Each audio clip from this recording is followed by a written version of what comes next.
Unatamani kujua ni nini tofauti ya madonda ya tumbo na acid reflux. Nitakupa kipimo hapa. Tafuta tangawizi mbichi. Itafune. Wewe ambaye una asidi nyingi tumboni lakini hujui kama una madonda ya tumbo pia. Tafuta kipande cha tangawizi, kitafune.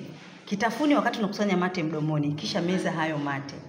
Kama changamoto yako ni ya acid reflux peke yake, utapata nafuu hata kama wakati huo tumbo limejaa sana, umebanwa sawa sawa. Lakini kama una asidi na madonda, ni kwamba hilo tumbo litakuangua sana. Hicho ni kipimo rahisi sana cha kujua kwamba changamoto yako ni asidi peke yake ama tayari asidi imeshakuletea na madonda ya tumbo. Magida Herbal Care tuna dawa ya acid reflux na pia tuna dawa ya madonda ya tumbo, ambapo kwa mwenye changamoto zote mbili anatakiwa kutumia hizi dawa mbili kwa wakati mmoja.